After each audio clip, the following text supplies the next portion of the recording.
Finally, I would like to come to two other very important conditions. These conditions were actually not dealt with in working group 3, but in working group 2. And there was an expert paper by Herrera, Tamel Valdez, Alonso, and Ferres, and they came up with a very good new way to classify these lesions that was in the end also consented. So in the end, we have to distinguish periodontal abscesses in periodontitis patients, such abscesses in non-periodontitis patients, endo-periodontal lesions with root damage and without root damage. And I will cover this now in detail.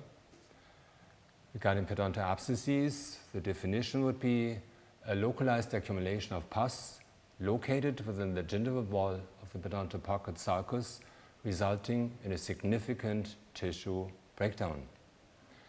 Primary signs and symptoms are ovoid elevation in the gingiva along the lateral part of the root and bleeding on probing.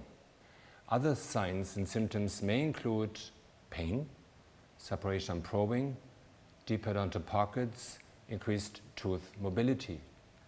The classification that was proposed is based on etiological factors involved. On one side, abscesses in periodontitis patients in a pre-existing periodontal pocket.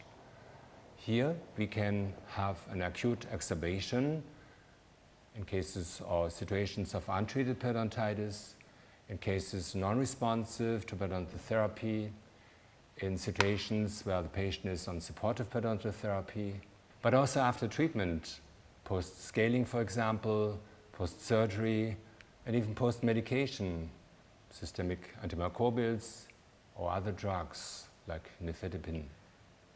And then, of course, we can have observed periodontal abscesses in non-periodontitis patients, so it's here not mandatory to have a pre-existing periodontal pocket.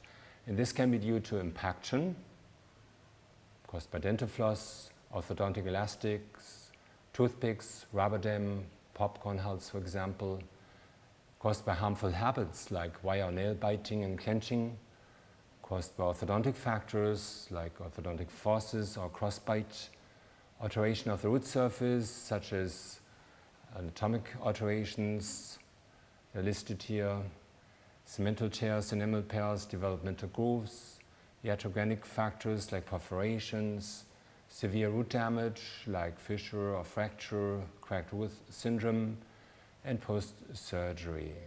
Finally, another entity, endo-periodontal lesions, also very important, nicely described by Herrera et al. In their paper, and also then consented in group 2 and in the plenum. And here the case definition would be a pathological communication between the pulpal and periodontal tissues at a given tooth that may occur in acute or in chronic form.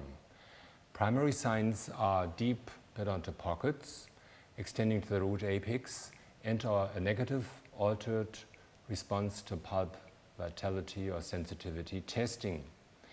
Other signs and symptoms may include radiographic evidence of bone loss in the apical or focal furcation region, spontaneous pain or pain on palpation, percussion, purulent exudate, suppuration, tooth mobility, sinus tract fistula, crown and or gingival color alterations.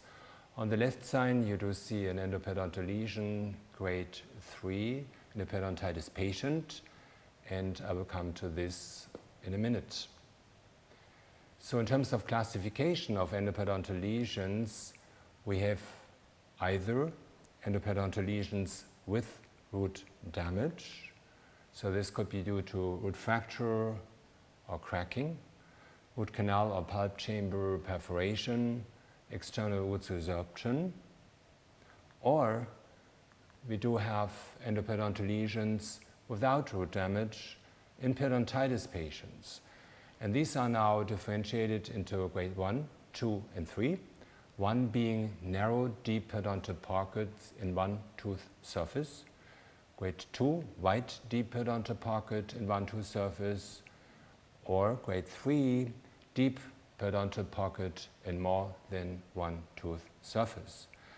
But this could also happen in non-periodontitis patients, and again, the grading from 1 to 3 would be the same as in the periodontitis patients.